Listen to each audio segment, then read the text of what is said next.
Assalamualaikum, this is Maria Arshad here and I welcome you to my YouTube channel Chemistry Felix. As we have started the series of petroleum and petrochemical industry, and in the previous video we have studied step 1, that was exploration and drilling. In this video we will discuss about the step 2, that is crude oil refining. So let's get started.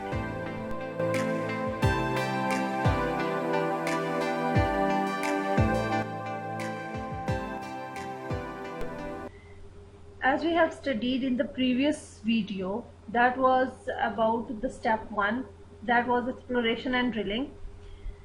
उसमें हम लोगों ने पढ़ा था कि petroleum industry में सबसे पहला जो काम होता है वो होता है searching for oil, means exploration. Explore किया जाता है कि किस जगह पर ऑयल पाया जा सकता है।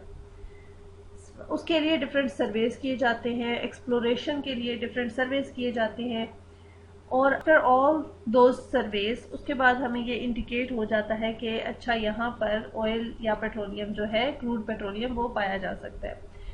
उसके बाद जब ये इंडिकेशन हो जाती है, उसके बाद वहाँ पर ड्रिलिंग की जाती है, पर वेल्स ड्रिल किए जाते हैं और उससे जो ऑयल नीचे मौजूद होता है उसको निकाला जाता है।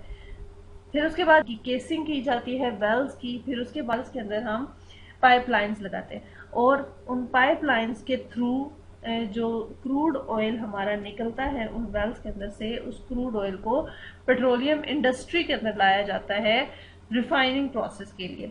फिर उस क्रूड ऑयल की रिफाइनिंग की जाती है। So in this video we will discuss about that second step, that is refining. अब हम लोग देखेंगे कि वो जो क्रूड ऑयल निकला है जमीन के अंदर से, अब उसकी रिफाइनिंग पेट्रोलियम इंडस्ट्री में किस तरह से होती है। बेसिकली रिफाइनिंग पेट्रोलियम इंडस्ट्री के अंदर पहला स्टेप होता है। सबसे पहले हम देखते हैं कि रिफाइनिंग होता क्या है। अगर उसकी डेफिनेशन देखें तो refining is a complex series of processes by which the crude petroleum is converted into the stable product. Mean ऐसे एक कॉम्प्लेक्स सीरीज ऑफ प्रोसेस होता है जिसके थ्रू जो क्रूड पेट्रोलियम जो जमीन के अंदर से निकला है उसको कन्वर्ट किया जाता है इनटू द स्टेबल प्रोडक्ट्स। जिस क्वालिटी का हमें प्रोडक्ट चाहिए होगा उस क्वालिटी के प्रोडक्ट में हम उसको कन्वर्ट कर देते हैं through a series of complex series of the process. उस चीज को हम कहते हैं refining. That complex series of process जो होती है उसको हम कहेंगे रिफाइनिंग।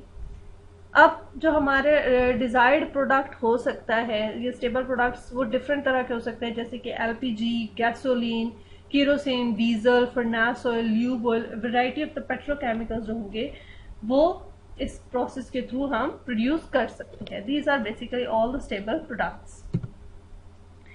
अब जैसे कि हम लोगों ने बोला कि refining is basically a complex series of process, तो अब वो सीरीज कौन सी हो सकती है। वैसे तो रिफाइनिंग प्रोसेस के अंदर बहुत सारे स्टेप्स हो सकते हैं, लेकिन 3 स्टेप्स जो हैं वो मेन स्टेप्स हैं रिफाइनिंग प्रोसेस के अंदर।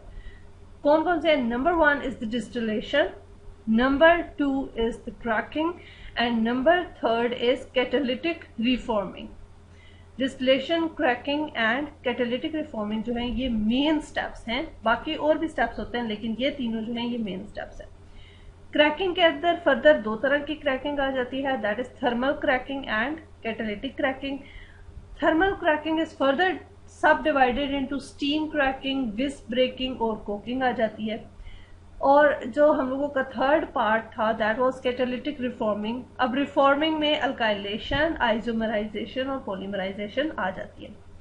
तो ये सारे प्रोसेसेस जो हैं वो इन्वॉल्व होते हैं रिफाइनिंग प्रोसेस के अंदर। But in this video we will discuss about distillation. अब इस वीडियो में हम जस्ट डिस्टिलेशन को स्टडी करेंगे and after that onward next videos में हम इन सबको 1 बाय 1 स्टडी करते जाएंगे। सो डिस्टिलेशन को देखते हैं कि वो क्या होता है। डिस्टिलेशन ऑफ क्रूड ऑयल, सबसे पहले हम देख लेते हैं कि इसकी डेफिनेशन क्या है, डिस्टिलेशन होता क्या है। डिस्टिलेशन जो है it is a primary refining process in which mixture is separated into its component of different molecular weights by virtue of difference in their boiling points। अच्छा, जैसे कि हमें पता है कि जो हमारा क्रूड ऑयल निकला है it is basically the mixture of hydrocarbons. तो डिस्टिलेशन क्या होता है? डिस्टिलेशन एक ऐसा रिफाइनिंग प्रोसेस है जिसमें क्या होता है कि मिक्सचर को कन्वर्ट किया जाता है, उनके कंपोनेंट्स के अंदर सेपरेट किया जाता है। उनके कंपोनेंट्स के अंदर किस बेसिस पे? On the basis of their difference in their boiling points. Means जो हमारा क्रूड ऑयल है, it is the mixture of the hydrocarbons, तो उसकी डिस्टिलेशन की जाती है। उसके अंदर जितने कंपोनेंट्स हैं वो सेपरेट किया जाता है on the basis of difference in their boiling points. और उसके बाद अब हम कहते हैं कि इस प्रोसेस में जो क्रूड ऑयल होगा वो सेपरेट हो जाता है वेरियस फ्रैक्शन के अंदर, जैसे कि केरोसिन, डीजल और हैवी रेजिड्यू वगैरह। ठीक है, उसके बाद अब हम कहते हैं कि डिस्टिलेशन ऑफ क्रूड ऑयल जो है वो एक कॉम्प्लेक्स प्रोसेस है। क्यों कॉम्प्लेक्स है? बिकॉज एक तो ये है कि it is required on the continuous basis, इसको कॉन्टिन्यूसली करना होता है। और सेकंड इसका रीजन ये है कि पेट्रोलियम जो है it is a mixture of 100 of components, तो इसके अंदर बहुत ज्यादा कंपोनेंट्स होते हैं, सो इनकी जो सेपरेशन होती है वो थोड़ा कॉम्प्लेक्स प्रोसेस हो जाता है। हंड्रेड्स ऑफ कंपोनेंट्स को सेपरेट करना थोड़ा डिफिकल्ट हो जाता है। सो इस वजह से जो distillation of the crude oil है, it is basically a somehow complex process. अब जैसे कि मैंने बोला था कि डिस्टिलेशन में 3 मेन स्टेप आते हैं, लेकिन इसमें और भी स्टेप्स होते हैं, जिनमें से एक स्टेप जो है वो डिसॉल्टेशन है।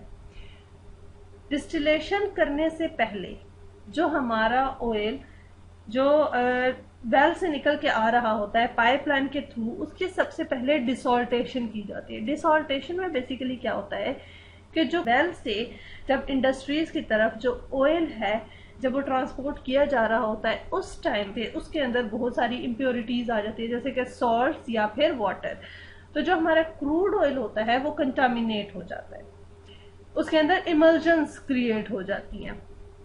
तो इस वजह से डिसॉल्टेशन क्या होता है? डिसॉल्टेशन एक ऐसा प्रोसेस है in which the crude oil is treated to remove the emulsion which is due to the contamination of the salt and water either from the well or from transportation to the refinery। means उन emulsions को, वो जो contaminations की वजह से जो emulsion बन जाती हैं, उनको रिमूव करने के लिए क्रूड ऑयल को ट्रीट किया जाता है। सो उसको हम कहते हैं डिसॉल्टेशन। मीन्स कि फ्रैक्शनल डिस्टिलेशन होने से पहले क्रूड ऑयल को डिसॉल्ट किया जाता है। उसके अंदर जितनी कंटामिनेशंस होती हैं, उसकी वजह से जितनी इमल्जन्स बनती हैं, उन इमल्जन्स को रिमूव किया जाता है। उसके बाद तो हमारा क्रूड ऑयल होता है, उसको फिर फ्रैक्शनेटिंग कॉलम के अंदर लेके जाते हैं। मीन्स उसके बाद डिसॉल्टेशन होने के बाद डिस्टिलेशन वाले स्टेप की तरफ आते हैं। पहले डिसॉल्टेशन होती है और उसके बाद डिस्टिलेशन वाले स्टेप की तरफ जाते हैं। अब हम देखते हैं जो जब डिस्टिलेशन होता है तो जो टावर यूज होता है वो टावर किस तरह का बना होता है। सो जो हम कहते हैं जो हमारा डिस्टिलेशन टावर होता है, ये बेसिकली डिस्टिलेशन टावर है। इसके अंदर क्या होता है? नंबर ऑफ ट्रेज लगे होते हैं। अब वो जो नंबर, जैसे कि यहाँ पे नजर आ रहा है कि ये क्या है? नंबर ऑफ ट्रेज है। अब इन ट्रेज के अंदर क्या होते हैं? बहुत सारे होल्स होते हैं। होल्स कहेंगे, वॉल्व्स कह सकते हैं, या फिर सीव्स, बबल कैप्स, कुछ भी कह सकते हैं। तो इनके अंदर क्या होते हैं? बहुत सारे वॉल्व्स होते हैं।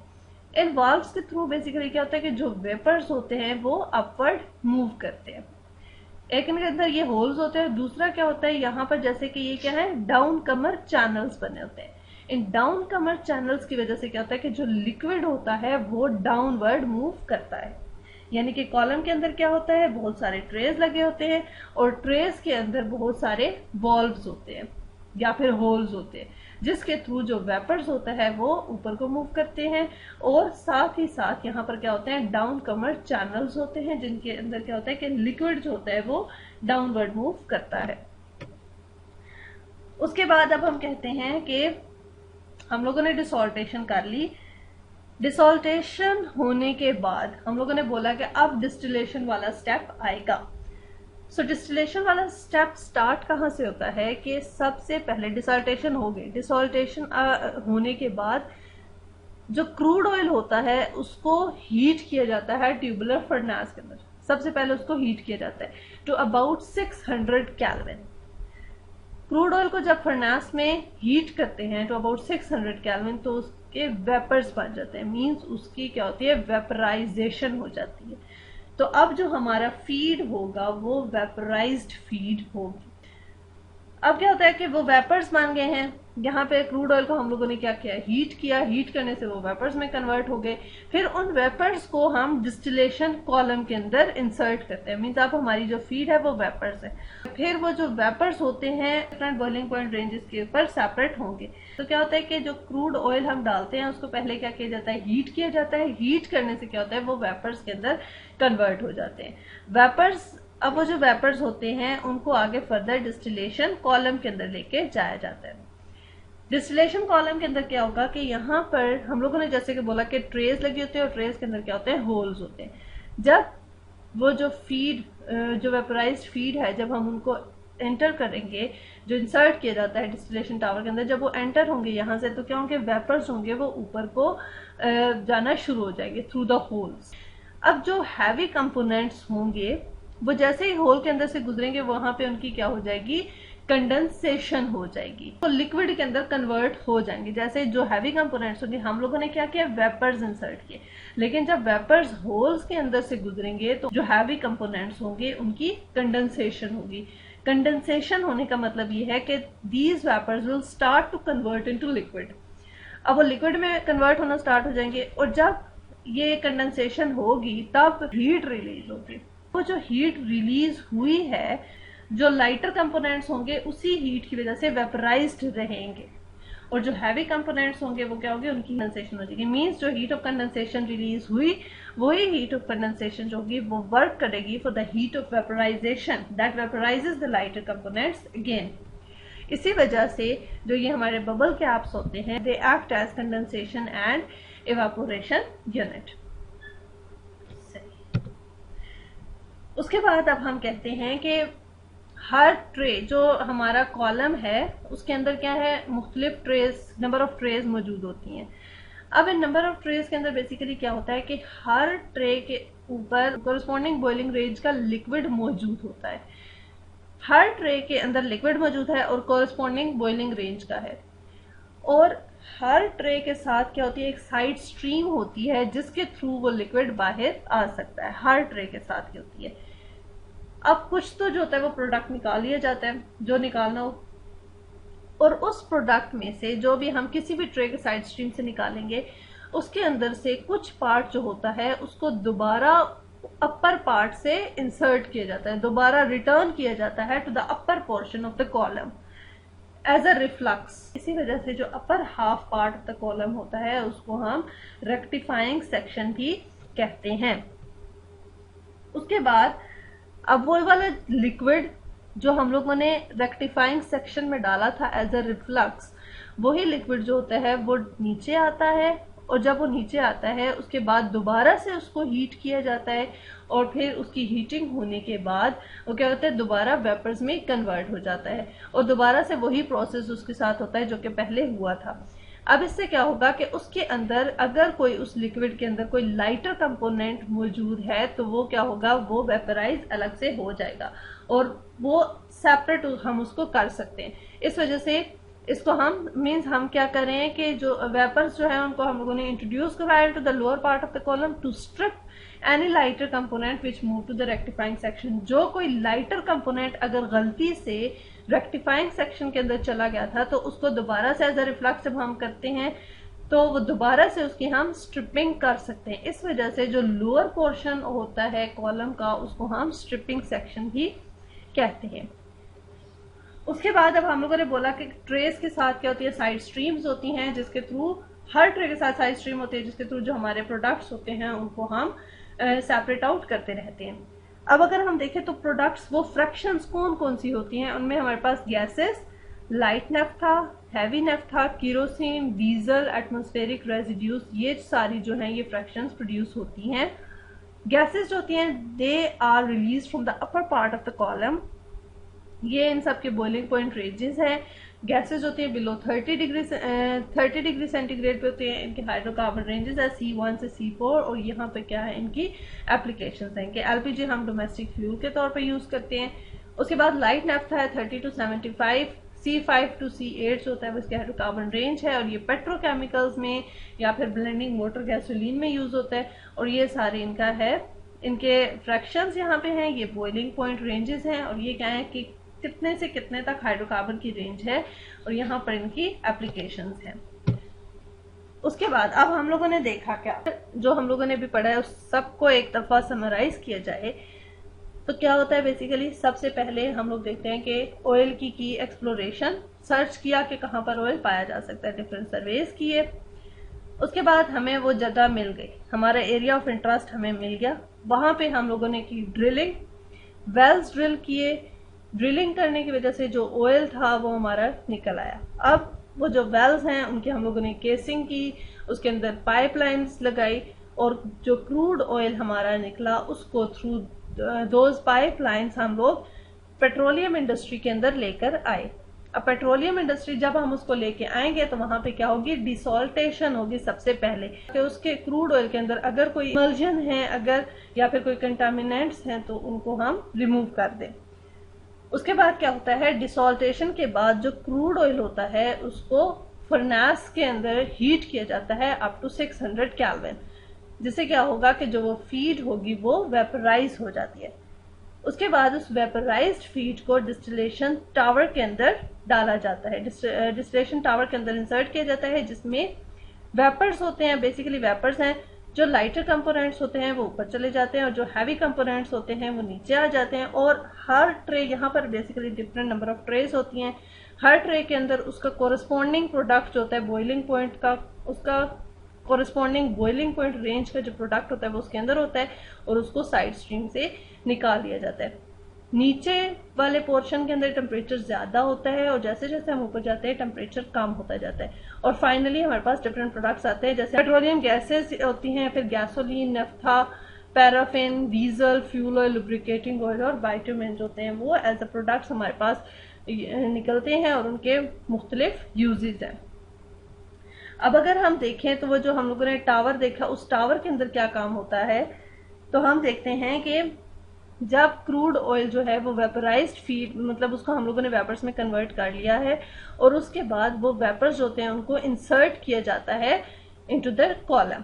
अब जब कॉलम के अंदर वो आते हैं तो यहाँ पे क्या होता है, ये वेपर्स हैं, नीचे टेम्परेचर हाई होता है, ऊपर टेम्परेचर लो होता है। जितने भी लाइटर कंपोनेंट्स होते हैं, मीन्स जो वेपर्स होते हैं वो ऊपर को मूव करना स्टार्ट कर देते हैं। जहां पे कोई मीन्स अगर वेपर्स के अंदर जो हैवी कंपोनेंट्स होंगे जब वो होल्स के अंदर से गुजरेंगे तो क्या होगी, उनकी कंडेंसेशन हो जाएगी, मीन्स वो कन्वर्ट हो जाएंगे लिक्विड के अंदर। जैसे ही वो किसी अपने बॉइलिंग पॉइंट की रेंज वाले ट्रे के अंदर पहुंचेंगे तो उनकी कंडेंसेशन हो जाएगी, means they will be converted into liquid.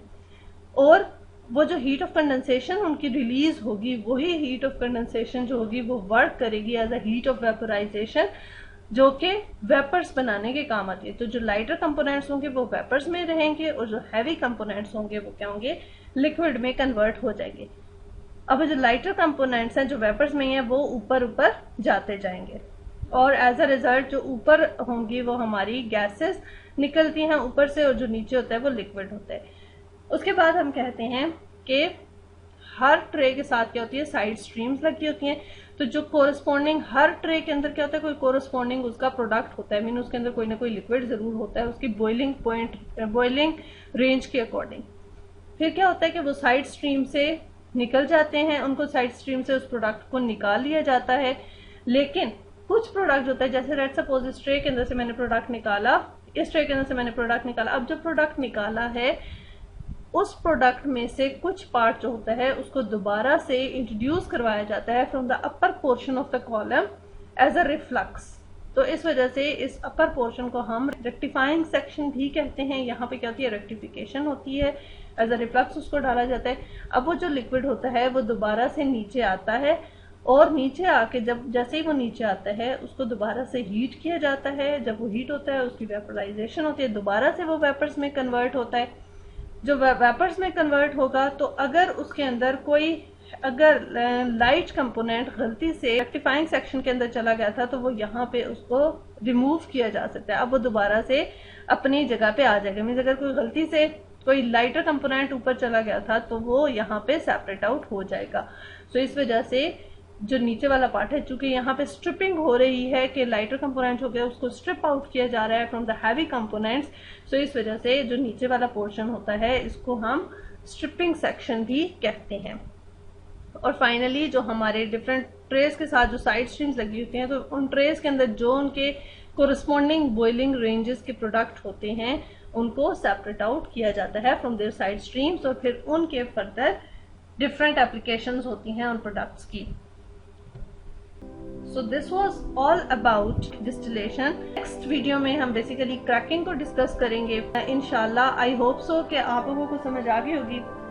So give a big thumbs up to my video if you like it. Stay tuned. Subscribe to my channel. Thanks for watching.